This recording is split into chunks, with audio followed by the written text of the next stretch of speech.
My instincts dull when I'm tired. Now she's tired.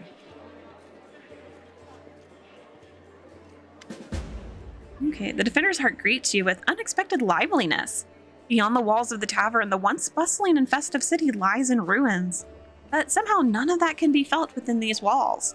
The people in the room are talking, laughing, raising toast, even singing or softly singing. It doesn't look like the typical tavern revelry, but nor is it the grim vigilance of recent days. Sela waves to you. She is sitting at a table with the trio you met previously, the knight, the half-elf, and the red-headed halfling. Kidis, come, let me properly introduce you to Elaine, Janeth, and Curl, the fearless warriors of the League of the Inspiring Cart. Sela pushes a mug of beer towards you and speaks softly. It was me who convinced Erebeth to use what Janna, Curl, and Elan found for a little party. Elan? Elan. If you look out the window, you might think the end of times had come and the abyss has devoured us all. I thought some simple pleasures, good food, and good company could keep the gloom at bay. Sela looks at you hesitantly, as if trying to gauge your reaction. Huh. Have I ever turned down merrymaking and good company? Huh, let's raise our mugs, my friends. Wait, I'm not ready for another toast yet. It's not every day that I get to drink with paladins, knights, and sword lords. Who's a sword lord? Am I a sword lord? No, I don't think so. The Aldori sword lords arose when famed swordsman Baron Syrian Aldori agreed to train a select group of peoples in his dueling techniques. They ruled Rosslyn for generations, each as prickly and impulsive as the Order's founder. Though they are considered to be some of the finest sword fighters in the Inner Sea region, they are also obsessed with personal standing and honor. It's probably Sela. Oh no, she's an Aldori. Oh, oops. Hey, are we just gonna sit here with grim faces? I say we get to know each other a little better. So we have better reasons to toast. There we go. Have you been serving in the Eagle Watch for long, Janna? I signed up 4 days before the demon attack. Am I lucky or what? Janna lets out an overly boisterous laugh. I'm an apprentice of a famous fencing master from Mivon, and I learned a thing or two from him, believe me. I soon got bored of fighting off bandits and getting involved in the petty squabbles of the bickering river kingdoms. I wanted a proper challenge, and you can't find a better place than Mendev. And what do you know, the moment I arrived, the demonic invasion began. My father would say that's no accident. Fate brought me here.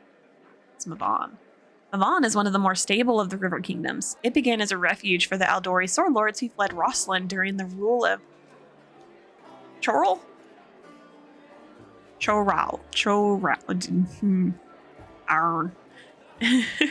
This person, the Conqueror. Many sword lords settled there in Mavon, bringing with them the experience and knowledge of the ancient discipline of the sword lords. Warriors from as far away as Garund make pilgrimage to Mavon to study their secrets. To earn the right to stay, the applicant must pass a series of increasingly difficult duels. That's exciting. Tell me about you and your order, Elan. As stories go, it's not very entertaining. I was born far to the south in Daeran. I lost my parents early, led the life of a simple mercenary, but often questioned the path I had chosen. I'm proud of my sword skills. I enjoy training and drills, and I'm not afraid of battle. But risking my life for coin, it takes a special mindset to choose that lot with no regrets. You have to want to risk your blood. I saw too many of my friends die, and I wondered if it was worth it. Daeran. Daeran is a nation of the people governed by the principles of common rule which grant every citizen a voice. Daeran holds the reins of its own destiny in the strong hands of its people. It considers itself the birthplace of freedom. So in the end, I decided to choose another path. Now, if I'm going to lay down my life, at least it will be for a good cause. That's how I ended up in Mendev and became a squire for the Houndhearts. It's a small order. By tradition, it never has more than 12 members, and a new member is only knighted after one of the elders dies. We patrol the lands along the Wardstone line and provide aid to travelers and settlers. Unfortunately, death is common among the Houndhearts. I became a full knight 2 years ago after laying my mentor to rest. But I'm content with my choice. My place is among the Crusaders. And what about you, Curl? How did you end up among the condemned? I just did what everyone else was doing. I grew up in the slums where everyone stole a little or maybe smuggled or guarded stashes, so Curl stares into his mug gloomily. And I never killed anybody, and I never did anything really bad. I got caught stealing, And when they made me choose between prison and the condemned, well, of course I didn't want to go to prison. I'm not that good a fighter, but as Norgrbur is my witness, a thief can also be useful in war against demons. Always been a good scout. I could sneak under the nose of any monster, but I don't know where my friends are now. I got separated when the demons rampaged the city. Who is Norgrbur? Norgrbur is known as the once mortal god of thievery and assassination, as well as a keeper of secrets. He is called the Reaper of the Reputation by some, but he has more insidious titles among worshippers who venerate his other three aspects: Black Fingers, Father Skinsaw, and the Great Master. He remains an enigma to most, and his true motives aren't known. Many of his followers remain ignorant of his plans and designs. Norgrbur, I love that, is the only evil god amongst the Ascended. Chin up, friend. Whoever you were in the past, you're our friend now, and a crusader. Your skills will be useful to us, you'll see. And how do you all know Sela? I met my noble sister on the road to Canabros. I was returning from the south from my fiancé and was happy to be in the company of the paladin of Iomade. We said our farewells at the city gates, and I went north along the road to Dresden to my order's camp. Elan's face grows grim at the mention of the camp. The demons attacked us there at the same time they struck Canabros, but we managed to fight them off. We hurried to the city's aid and joined forces with the Eagle Watch. All my fellow Hound Hearts were wounded during the battle in the streets. I'm the last knight of my order who can still fight. It's so good to see Sela again. Every loyal heart counts these days. I met Sela at a tavern in Canabros. Before the attack, of course. She was one of the few who would sit at a table with the condemned. Knights usually don't even look at us, but Sela's different. I knew it the moment I saw her. That's what made me notice Sela too. So I sat down to talk to her. I never understood why everyone treated the condemned so horribly, and I still don't. Our Curl is a great lad. So after that night, Sela and I went around the taverns together every day. All 4 days. Mendev is an amazing place. People from all over the world come here for glory, redemption, or to help those in trouble. And they always find each other.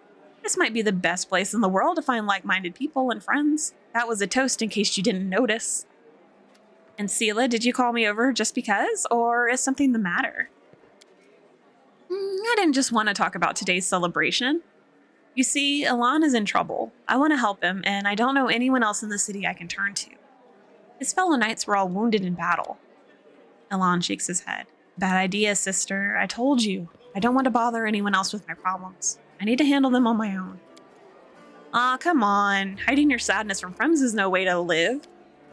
Curl is right. Kidis helped me find you. Without her help, I'd still be looking for you all over Canabros. So, Elaine, come on. Stop being so stubborn. All right, tell me more. The young knight shakes his head. In all truth, I do not wish to impose. My problems are just minor troubles. The paladin of Iomade and her friends certainly have more important things to do, especially now that Canabros has been overrun with demons. If I've learned anything in life, it's that there's nothing minor about good and evil. Sela begins seriously, but then a smile lights up her face. Take the 3 of you, for example. It seems like all you did was save one cart from some lesser demons, but look how many people are happy now. That feat will never be sung of in songs, but who knows? Maybe thanks to this one joyous hour of peace and rest, the defenders of Canabros will find the strength to protect the city. Sela catches her breath. I talk too much, don't I? Well, Sir Elan, I want to help you, and my reputation as a holy warrior of Iomade won't suffer if it's more of a minor adventure than a glorious feat. The knight sighs and seems a little embarrassed. All right, I'll explain. The life of a crusader has given me more than a just purpose and a chance to serve a righteous cause. When I abandoned the life of a mercenary and came to Mendev, I gained something else I never expected. It's here that I met, may all the ladies here forgive me, the finest girl in all the world. It's a miracle she found any love in her own heart for a bungler like me, but I'm not about to let this miracle go. Not even the demon lord Discari and all his demon army can stand in my way. Luckily, my beloved is now safely away from Canabros. For half a year, I've been getting up my courage to propose to her. I even ordered a ring from Derek Sunhammer, the best jeweler in Mendev. Independent knightly orders live mostly off donations, and I'm not what you would call rich. but I so want to make Kiana happy. Oh, it took me 3 months to find a jewel the same shade as her eyes, and twice that long to scrape together enough money. Master Derek's work was worth it, but I lost the ring during the demon attack, and I'll probably never find a worthy replacement. The ring is most likely still at the Houndheart's camp outside the city. Alon and his friends didn't have time to pack up their camp. First the demons ambushed them, and then they rushed off to help Canabras. I think we should at least go there and check. Not right now, of course, but once the situation in the city is under control. What could we run into at this camp? My friends and I killed 2 large demons attacking the camp, then rode straight to the city without spending any more time cleaning up the rest of their band. It was only a few imps, but they might still be at the camp. Of course, this was a while ago. Our camp was attacked at the same time as the wardstone in the main square. And I haven't been back there since. Alright, well, we can help if we ever get out of the city. Sela puts her hand on your shoulder. Thanks for agreeing to help. Alon is a good man and a true knight, and I think the world should repay those who are so devoted to doing good. Let's help him, so he can propose to his beloved the way he wanted. Here. Sela, I hope you can convince Arabeth to let me go with you when you do this. I don't want to be parted from my friends. Of course, if the League of the Inspiring Cart has come together in this dark hour, we must continue onward together. Oh my gosh. Bless all of you. I need to sell stuff.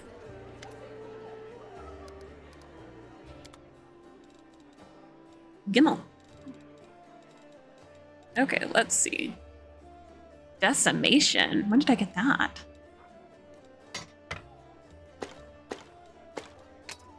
Add 26 daggers. I might have overdone it a little bit with this.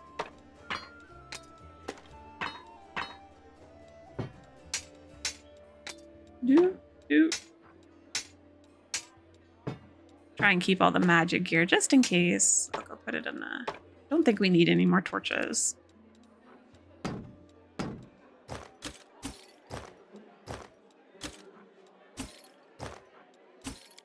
We don't have any accessories. What is this? Notable? No. This? Oh, we can't get rid of the Arenday family ring. A ring engraved with the letters D and A clearly belonging to Daeran, Count Arenday. Scratches and chips can be seen in a few places on the ring's surface. Its owner has evidently not treated this expensive piece of jewelry with particular care. No, that is like... I know it's worth a lot of money, but it's also like, oh, Daeran gave that to us. We need to keep it. Get rid of the rest of this mess. So we got 2 of those books. No, give me my book back. I only wanted to give you 1. The heck? Okay. Do I have to give you both and then you just give me 1 back? That's so messy.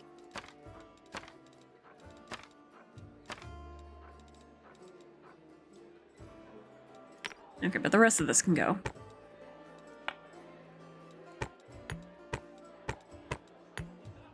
What is this?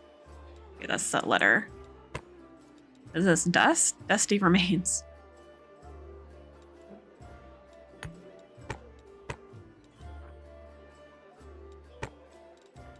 Wait, what did that say? Oh, a merchant would pay well for it. Okay. I was like, I'm pretty sure this is all merchant stuff. Even if I do keep random bits of it.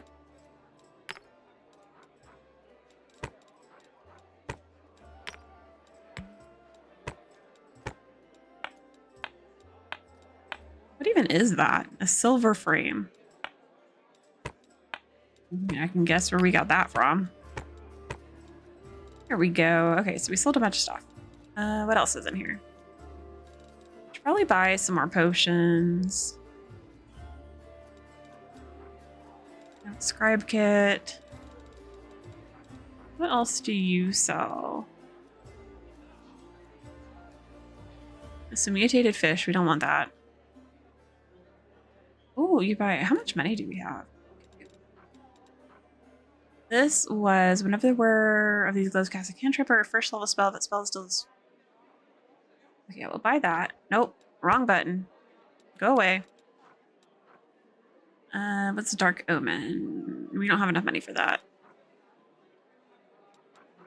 So like I said, we also need to buy some potions. Some people don't know how to not get hit.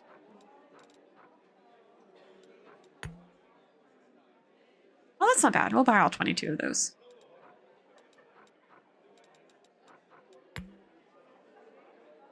How much money do I have? Okay. Well, bye. Thank you. All right, let's give... What do you mean you can... Oh, because I didn't have them in the party. I was like, why can't these people level? I'll worry about them later. Is that accessories? Yes. So you can wear these. We're gonna go put... Oh, do I want to do that?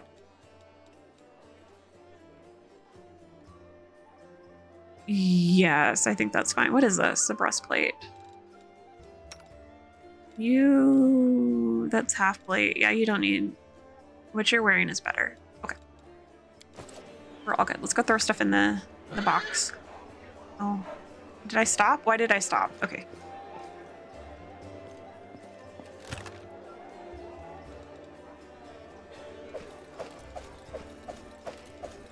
I'll put Daeran's ring in there. And not that. Guess we'll put this in there. I don't know what else do we need it? No, that's Hosilla's orders. I don't think we need any of that. Where'd all those books go? Here they are.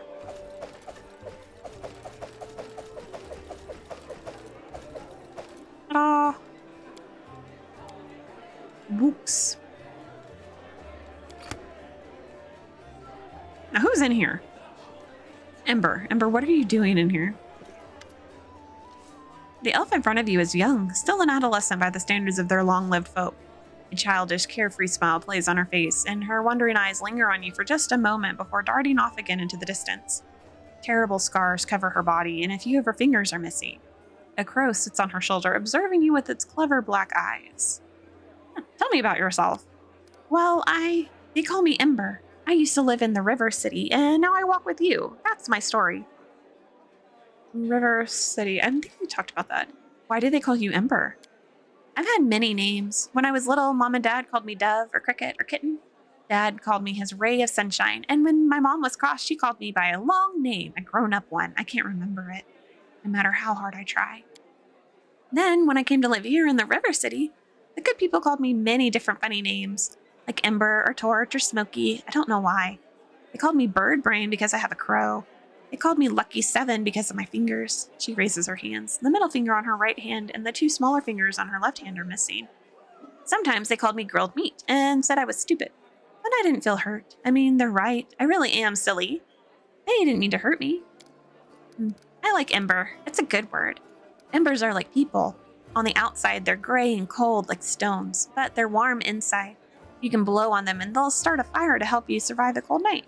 And that's wonderful, isn't it? Ember it is. Wow, where are you from? Far away, from the flower country. The girl gestures vaguely off into the distance. It's so beautiful there. Everywhere there's flowers blooming, golden towers, and waterfalls. And everyone is like me, with pointy ears. There's no round-eared people, no short ones, no horned heads. We live there together, me and Mom and Dad. Mom and Dad argued a lot. Dad used to say that all the good people should go on the crusade and fight the demons. And Mom said he was silly because it was so far away and none of our business, and that he shouldn't abandon his child. She meant me. But he didn't abandon me. He took me along. He said I was born the same year that the hole into the demon world opened. He said it was a sign that I would be one of the heroes to close it. Of course, I'm not a hero, but I'm here anyway, helping as much as I can. Where did you get your scars? It happened by accident.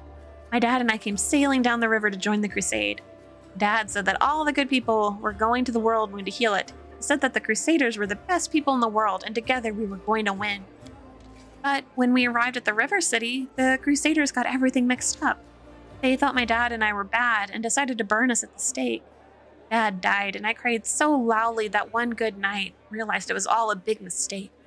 He started yelling at the other crusaders, even the one in charge, and then walked right into the fire and got me out. The others wanted to stop him, but he took out his sword and scared them away. The kind knight took me to a healer. I later learned that while the knight was pulling me from the flames, he himself was burned so badly that he died not long after. But I'm still alive, a few fingers missing, and my skin is funny. I've lived in the River City ever since. I never had my own house, but I had many friends. And then the demons came, and I met you, and you know what happened after that. Oh, bless.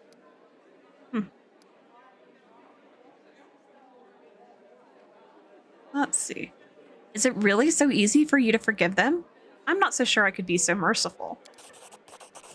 No one can say how much good or evil they have in them. No one can see into their own soul. Ember smiles and tilts her head. Her inquisitive look wanders over your face, as if she's trying to look into your soul. No one knows until it's time to check. Do you worship any deity? The girl shakes her head with an unwavering smile. Dad taught me to pray to Iomade. He said she was a kind goddess, and she called people to the crusade against evil. The knights who burned my dad and me worshipped her too.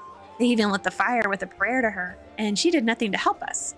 But then one kind knight alone, without any gods, changed his mind and saved me.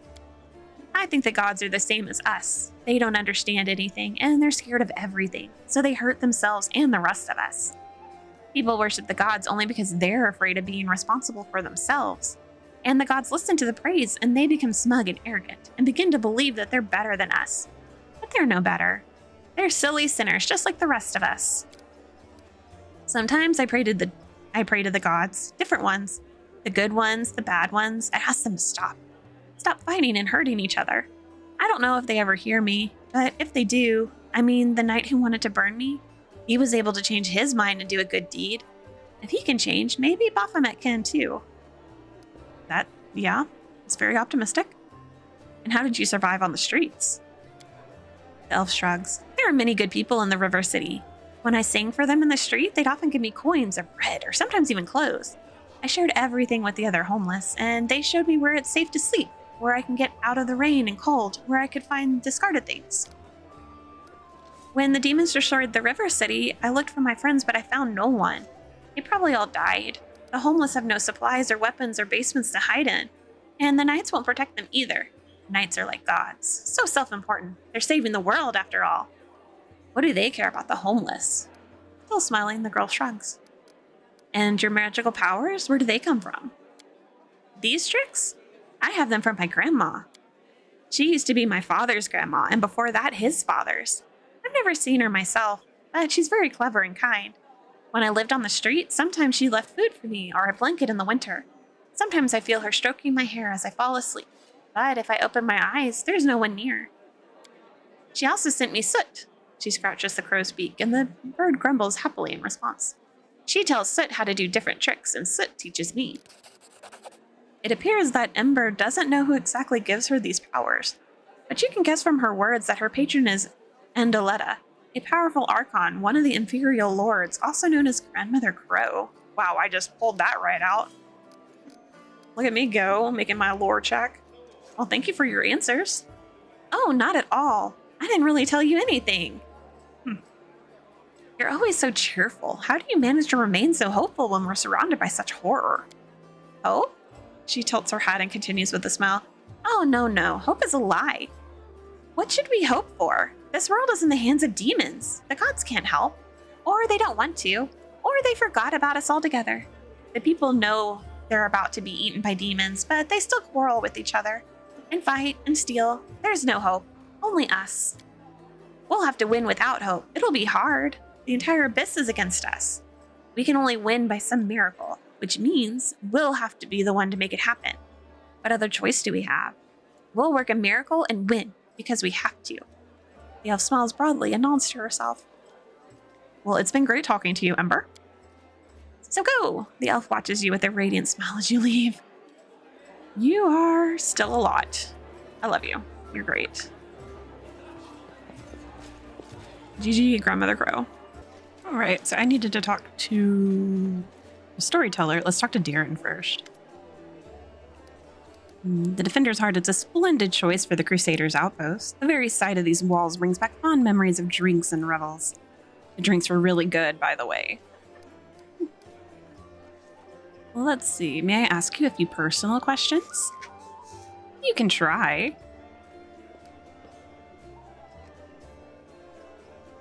I've heard stories about the tragedy that befell your family. Oh, I hope you don't feel obliged to offer me your insincere condolences on this unfortunate occasion. My whole family, my entire noble line, they all died, and demons are to blame. It's not like I actually loved any of my relatives except for my mother, but what's gone is gone. The family crypts are full of corpses, all covered in dust and the shadows of the past. What do you cherish most in life? There are far too many things that I cherish to fit them all into a single conversation, believe it or not, but I might be one of the most life-loving people you've ever known. Daeran smiles. His eyes are gleaming with something different from his usual impudence and irony. There's a dreamy air about him all of a sudden. I rarely meet anyone who embraces the joys of living as enthusiastically as myself. There are so many exciting and beautiful things in the world. It should be illegal to waste your time on anything you do not enjoy. And I am not afraid to repeat that to anyone's face. Should it be Discari and his demonic horde, or Iamade the Lightbringer herself? Okay, then what do you hate the most? The feeling of helplessness, the lack of control over my own life, Daeran replies without thinking. Then he adds with obvious sarcasm. And onion rings, of course. I'd murder the person who came up with those abominations. Oh, you don't like onion rings, but they're so good. You don't seem especially keen on helping people, but your knowledge of healing is truly impressive. What prompted your interest in that? If you really want to try out everything life has to offer, you also have to understand how to deal with the consequences. And I'm not talking about a simple hangover, mind you. Okay, that didn't really answer the question, but thank you. Do you have any good stories about your past exploits? I've got plenty, but I warn you that even the most outrageous debauchery sounds far less thrilling when you are not the one doing the debauching. Still, since you asked, I suppose the worst mess I've ever got myself into was when I staged my own kidnapping. I was once in correspondence with one of the Riverland's nobles, the young Lord Lebeda, and he told me about his days as a hostage up to a group of bandits. These nobles, they live such thrilling lives. This made me wonder what it would be like, and I thought that it might be fun to set up a little experiment. I engineered my own kidnapping by a certain gang through a chain of intermediaries and hired actors. Those fellows took the job very seriously. They caught me by surprise, killed my 2 bodyguards, and even tied me up. Of course, the whole thing seems preposterous now, but it seemed like an ingenious idea at the time. The employers had told the kidnappers that they were to keep me safe and sound, and another group of mercenaries in disguise was watching the spectacle from afar, ready to interfere in case anything went wrong.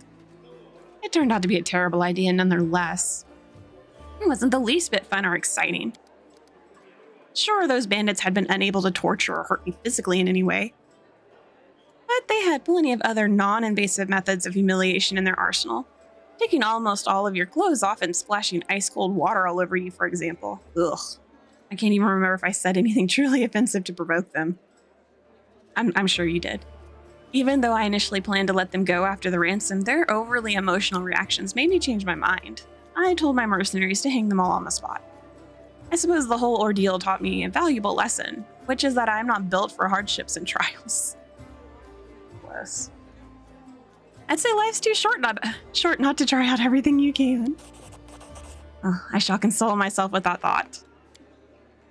So, that was a stupid story, and now I'll tell you a brilliant one.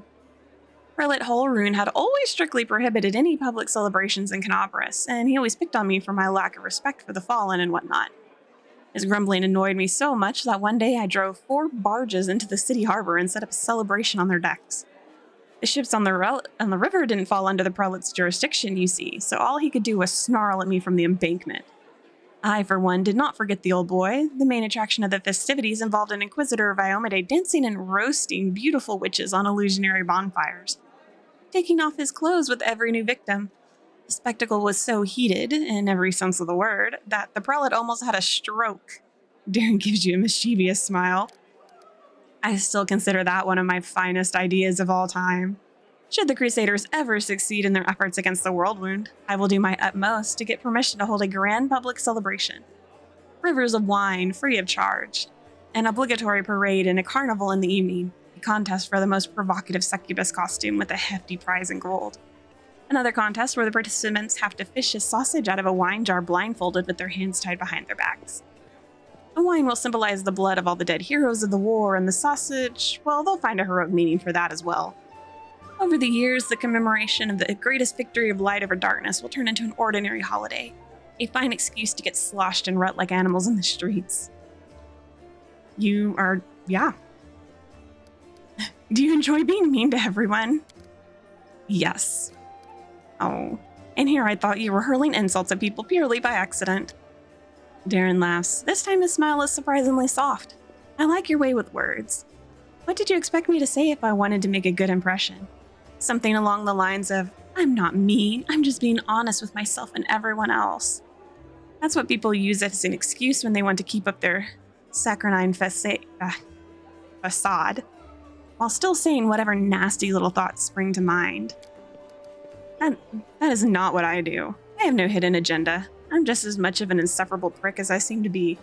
Some people are simply begging for a good dose of mockery, so who am I to deny them? I don't give a damn if anyone holds a grudge against me, which is why I don't even try to avoid it.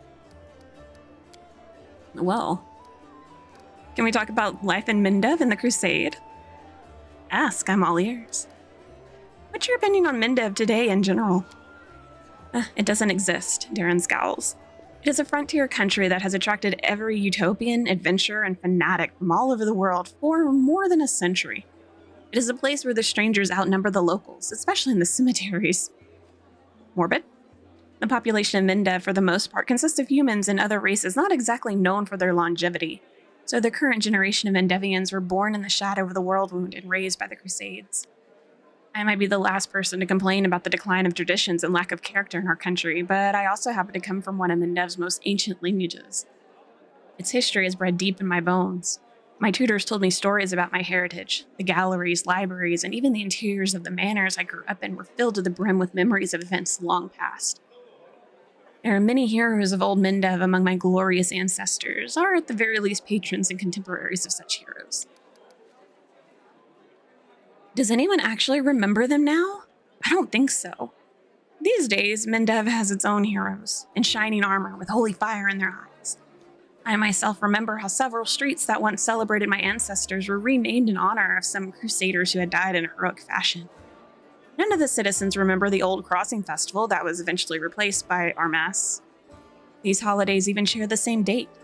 Pretty much the only authentic thing about Mindev now is its endless war with the demons. And is there a point in bemoaning this state of affairs? What's gone is gone, but at least we are no longer some tiny godforsaken northern kingdom. And that's something, isn't it? You don't really like Crusaders, do you? Quite the opposite. When I think about how many devoted heroes are willing to protect this world against the demonic threat, I feel so inspired. Inspired to continue indulging my vices while they fight to keep me safe. Imagine being someone like me, someone who has everything they can possibly desire: youth, beauty, wealth, an honest wish to live and enjoy living. But vanishingly few ways to put it all to any use. The fact that the word fun itself is not yet outlawed in Mindev must be due to some bureaucratic oversight. You can celebrate your victims solemnly. You can wet your whistle after a challenging battle.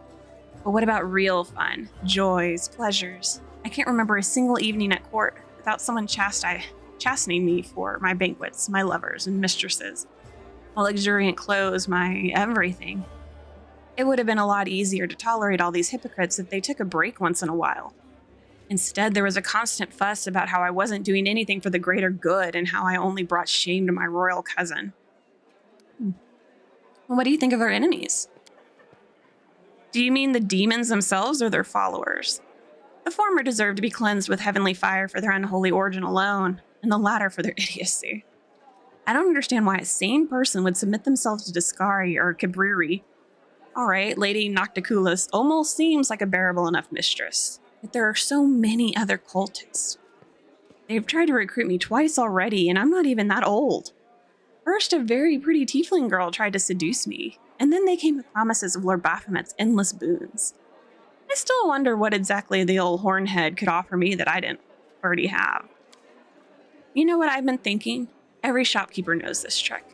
An enticing offer along the lines of, 1 in every 100 buns from my bakery contains a silver coin. And of course, a hired actress to make a memorable show of finding said coin in her sweet roll. And there you have it. Hundreds of gullible fools storm the shop hoping to win a prize for themselves. I think the infamous Arilu Vorlish was such an actress for the Lords of the Abyss. A petty Sarkorian witch who became the uncrowned queen of the world wound, weighted upon hand and foot by demon lords.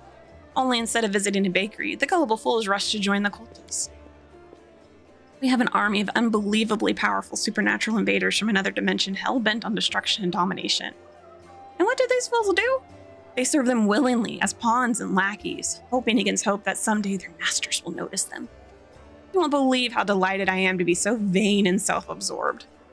These sins protect me against demonic temptation better than any virtue. He has a very good point. Well, I can't think of anything else right now. Oh, I do have something else. What made you join my party? You mean instead of carousing far away from Cockatrice with a small army of mercenaries to protect me? I'll get to that. You see, when you appeared at my door out of nowhere, awash with bravery and heroism, and started tossing demons around like ragdolls, I thought that your company might be more exciting than my usual crowd of sycophantic hangers-on. You seemed competent and mysterious at the same time, so I decided that a little demon hunting wouldn't hurt. Especially with such an intriguing entourage. Party had been growing staler with every passing second anyways. Needless to say... Oh, I don't need to click on that. Needless to say, I'm not here for long. Oh no, you're gonna leave me? Don't leave me. I shall return to the capital or even one of my country estates as soon as we reclaim the city. Crusades, bellowing commanders, row upon row of identical tents. This is not the life for me, but I will certainly remember you and our adventures together. For a week, or perhaps even longer than that. Okay, well, thank you. Love you too. Kisses. Hi, Storyteller. The blind elf looks... Oh, I got his ring. The blind elf looks better than he did in your last encounter. His clothes are clean and his pale face has some color. The elf turns to you and listens closely. Is that you, my savior? I recognized your footsteps. Determined footsteps, befitting a determined person. Allow me to thank you again for saving me. Please accept this humble gift as a token of my appreciation. The elf hands you a small black ring with 2 scarlet runes on it. Too bad I can't look at it right now. Whatever. Irabeth has explained why you were looking for me. I warned the authorities of Cockatrice that the local wardstone had been desecrated. They waved off my warning and paid for their inaction. You know, a smart person, one maybe not blinded by whatever they were blinded by, would have known that throwing hundreds of bodies at a wardstone and letting those bodies bleed onto it would have desecrated it and made it unholy. But I'm just a let's player. What do I know? Oh, poor Storyteller. I have examined many wardstones, but only in the one guarding Cockatrice did I sense a flaw, a spot of corruption inside, a vulnerability the demons will surely use. They are able to spread the blight inside the wardstone, corrupt it, and make it their weapon. It frightens me to think what it will be capable of. The wardstone must be destroyed. Oh, no. What about if we destroy it? What will happen? Didn't we ask him some of these already? Let's start with this one. What blight is concealed in the wardstone? I'm afraid I don't have the answer to your question. To understand the nature of this blight, we need to understand how the wardstone was created, and it is hidden from me. I can only guess. Have you heard of the Red Morning Massacre? A dreadful morning remembered with fear even by those not yet born at the time. A demoness called Minago invaded the city with a crowd of her followers and started to do what demons do best, kill and desecrate. They say they covered the wardstone with pieces of dead bodies, splashed it with blood from top to bottom. Could such an abomination darken the radiance of the gift of Iomade herself? The locals think this is impossible, but who knows? It was not the last attack. Many demon leaders brought their unholy forces here, even the terrifying Baelor. That is a name. We're not going to say that. Their attacks were rebuffed, but they still reached their target. I think this is when the seed of corruption was planted in the stone. It wouldn't have grown on its own. But Discari himself has now come to take advantage of this weakness, to open the abscess that has been festering for years, unnoticed by the people of Canabras. And when the demon lord struck the blow, the weakened stone gave in. Now it's in demon hands, and nothing is stopping them from spreading the blight throughout this entire stone, and from it to the other stones along the whole perimeter of the world wound. Why did they let you examine it? The elf smiles faintly. I am the storyteller, just an old elf, and a bit more. I am old even for an elf. I've seen many things and have been to many places. Not so long ago, I witnessed the making of a young kingdom in the Stolen Lands, led by a remarkable and promising individual. My advice on the complicated matter of conquering those lands proved useful to that leader. The Stolen Lands. The Stolen Lands are an almost wholly unsettled region in the northeastern section of the River Kingdoms, bordering the nation of Brevoy and serving as a buffer between Brevoy and the River Kingdoms. Traditionally the haunt of bandits and monstrous humanoids, the Stolen Lands are regarded as stolen by all nations along their border, even though none have ever been able to keep these realms under their control for long. This is not uncommon for me. Some seek my advice or services, and I don't refuse. This is how I acquired my reputation as an old vagrant who's never hurt anyone, stayed out of other squabbles, but sometimes gave good advice. I had a few friends in Neurocene who vouched for my integrity. This is why my humble request to be allowed to see the ward stones was granted. I visited all of them, but only found cause for alarm in Canabras. Do you wield some magic power or some instinct? The storyteller chuckles. Yes, to a certain extent, but it is more of a gift. I can see the past. Stories that have happened. I touch an object and shreds of its owner's memories are revealed to my mind. Their emotions, passions, and tragedies. I see visions like I am them, and their stories happen to me. This is my power. I've been roaming the world gathering such stories for many thousands of years. How old are you? One day I will gather them all. Will you? You're gathering them like Pokemon? Gotta catch them all. We already know why he traveled to the Warstones. He's told us like 8 different ways. I tried to see their stories. The visions I had when I touched the Wardstones were unclear. I saw hundreds, maybe thousands of different stories at the same time. They followed each other like flashes of lightning. It was impossible to separate them. I couldn't understand where one of them ended and the next began. I have heard you, storyteller. In that case, you must make every possible effort to destroy the corruption. Unfortunately, I don't know where to get an instrument powerful enough to banish it from the Wardstone. As far as I know, there is nothing like it in Canabras, but the demons must have something. Well, I found this thing. I heard the dying roar of Turundalev, the silver dragon, and the protector of the city. At the same time, I felt a wave of unfamiliar power sweep over me from head to toe. I would advise you to go to where Turundalev perished and search there for something. I'm sorry I can't be more specific, but intuition and a strange sense of rightness tell me to point you there. Well, yes, we will present the purple stone knife. I found this in the square where Turundalev perished. What do you make of it? The storyteller reaches out and says softly, even from here I can feel strange energies emanating from this object. If you don't mind, I will examine it using my method. I will try to see the past of its owner, their emotions, and shreds of their memories. Maybe it'll help us better understand what we're dealing with. The storyteller touches the knife, his fingers clamping around the hilt with a hungry, masterful grip. His face contorts into an evil grimace, his voice disgustingly raspy. Hunger. My many legs bring me into the lair, to my mother's feasting hall. Her swollen body overfilled with food is so huge that I have to look at it with all of my eyes at once. On top is her scrawny little head with a long beak that is always yearning for more food. Ooh. You feel feverish in your chest. Where the mysterious wound is concealed feels hot. Your mind is flooded with a wave of visions. Visions that repeat the words of the old elf. Mother greets me with a placid screech. Stupid, greedy wretch, whose only achievement is my birth. A creeping, wingless creature. It's your fault I have no wings. A symbol of greatness, a birthright I should have received from my mighty father. Mother points me to a crowd of whimpering subjects, suggesting I fortify myself with their pathetic flesh. Not today. I summon my spawn and they fly to me, enveloping me in a teeming cloud. Like dark, buzzing wings, they unfold behind my back and lift me up. Mother has always been stronger, but she did not expect this. I dive on her and rip her limp, bloated body with my claws. Ichor splatters, the bone spurs on my heels sink into her flesh. I clench her pitiful, tiny head and tear it off along with the shreds of meat. Victory! I am the strongest. I am the son of my winged father. The elf grimaces with distaste. His voice becomes normal again. Appalling. Stories like that are always the most difficult ones to keep with me. Demons truly know no love, killing one's own mother?